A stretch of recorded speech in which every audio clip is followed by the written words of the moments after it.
Greetings and welcome. Today we're going to, by popular demand, we're going to talk about the meaning and distinction between, meaning of and distinction between economic, social, and political. What do those terms mean as we start to get into essay topics? That captures like so many of the essays we'll see. So it's a really important question. I'm glad that it was asked. So here we go. So the meaning of and distinction between political, social, economic, political, and social categories. I can read. So let's move on past that odd picture, and we will start with economic. Um, Maybe economic is the most straightforward simply because it's anything related to money, the material aspects of life, labor, capital, like who owns the stuff. If we're talking about Marx, we could call it the means of production. Who owns the means of production? Think about those economic factors as we talk about some of these things from the exam. The expansion of maritime trading networks. Trade is economics. It's all economics. So that fosters the growth of states. That's political, but don't talk about that yet. Including the Asante and the Kingdom of Congo, whose participation in trading networks led to an increase in their influence. So an increase in their pocketbook, in their cash. So then the use of resources during industrialism is both economic and environmental, but for our purposes, it's economic. Coal production in the UK during the Industrial Revolution.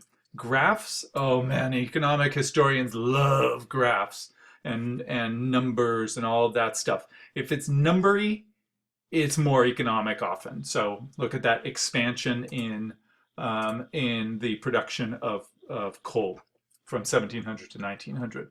And by the way, look at that. That's amazing. But those are all economic aspects of history. Political, the history of power and institutions.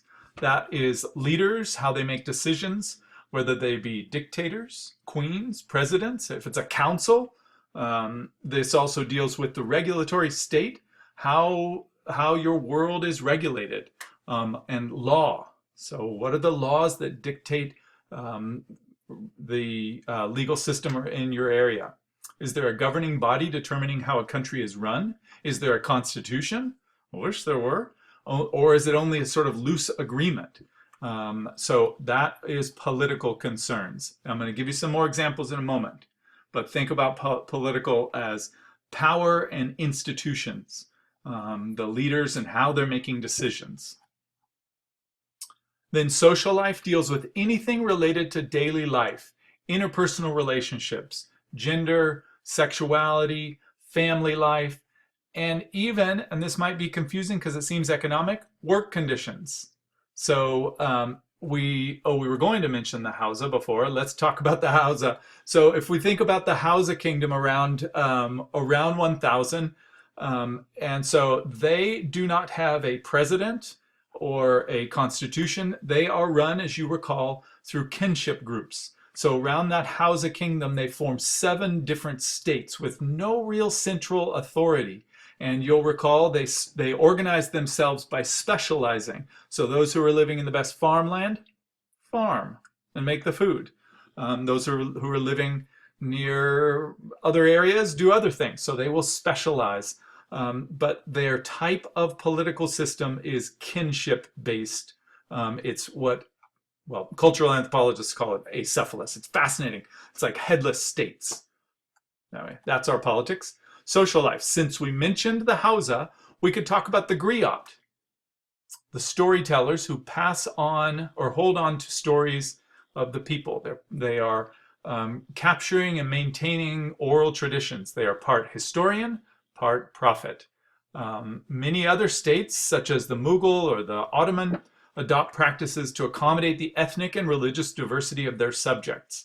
Ethnic diversity, religious life, ethnic life, those go into social life.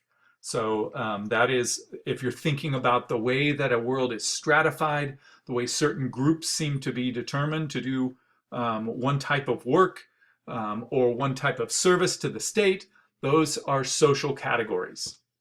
Now, all together now. Here's the hard part. They're always combined. Like, even as we're talking about them, it's hard for me not to combine them. And I think that's why you asked the question, what is that distinction between the three? It's super important to see that there is a distinction between the three. So if we look at this little girl, an 11-year-old girl had to do 20 journeys a day pushing this tub that weighed over 300 pounds. That is a part of her social existence. If she slows down, she gets whipped. It is functioning as a part of an economic system, as a part of industrialism, right? There's one woman in that same mining area that gave birth on one day, was expected to be back in the mine on the same day.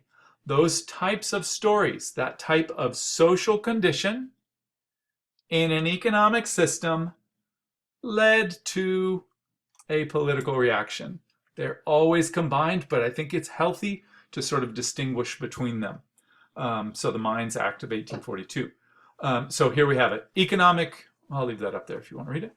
Economic realities can cause social turmoil, which might lead to a political response, which causes new economic realities, which leads to social turmoil, which leads to more political responses. So you get it? It's like one's begetting the next and the next.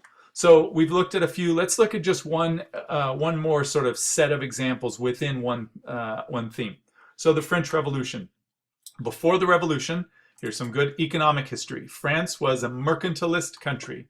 They're constantly seeking a favorable balance of trade for themselves. Now, the government dictated what would be produced, sold, and trade. Mercantilism is a government-controlled economic system. So that's political life. But when Louis XVI assumes the throne, his government was spending 399.2 million livres, or whatever, but they received in taxes only 372 million livres. So there's a deficit spending, loans, monetary expansion, all economic. Another side of this is that the revolution resulted in the confiscation of church property. And so there were 700,000 church properties that were confiscated during the revolution, 6.5% of French territory. So one historian said that is the most important event of the revolution, a massive redistribution of land, redistribution over to the government. But another side of economic policy or economics is monetary policy. So here they're talking about monetary policy. I'll let you pause and read the whole thing, but monetary policy is fascinating. Economics gets so mathy so quickly that look at this. Their purchasing power had decreased 99% since their money was first issued. Bummer. Historical bummer. So who's making decisions about all those finances? Well, it's the National Congress or the National Assembly in France. And here they are abolishing feudalism in 1789. That's the political side. Who's making decisions about the finances? The politicians, just like in our world. And how are those decisions made? Here you can see them arguing like crazy. It had been the French king and the government who had been making those decisions. But then the people start to take that away from the king. And you'll recall when the king fires the finance minister, Jacques Necker, that the people get really upset. They fired this guy. He's fired because he's trying to reform the French system and trying to rein in spending. And so Marie Antoinette empties the royal treasury. He says no, and he's the one who's fired. The social life of the French Revolution. You can recall that the French Revolution involved 3 estates. And so the first estate, second estate, come on, baby, third estate. And so for social life, we could talk about the people in each of those categories. We could talk about the people living in the king's household. His civilian household numbered around 4,000, with 30 servants serving the king his dinner, 4 filling his glass with water or wine. Just 4 people whose whole job was just like make sure the king still has water or wine. That's pretty crazy. 128 musicians, rock and roll. 75 religious officials, 48 doctors, and 198 persons to care for his body.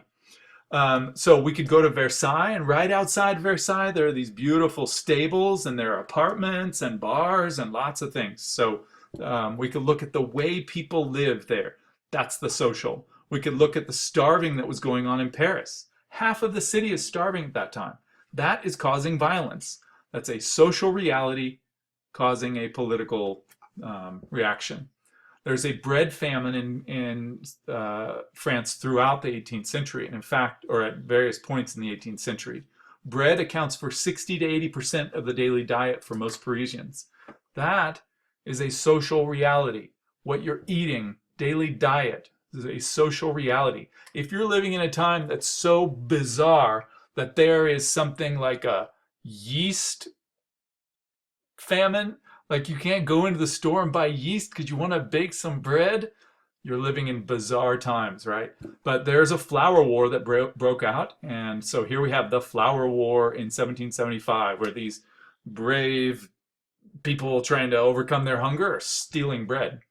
So I guess the point is the king should have listened to one of his early advisors, a man named Turgot, an early economic advisor to Louis XVI, who once advised him, "Ne vous mêlez pas du pain." Don't meddle with bread. Don't mess with bread. I hope it clarifies a little bit the distinction between economic, political, and social. They are a little bit, thorny because they blend so fully into each other. So just keep thinking about it. Keep watching for that distinction as you prepare, and be good. Bye.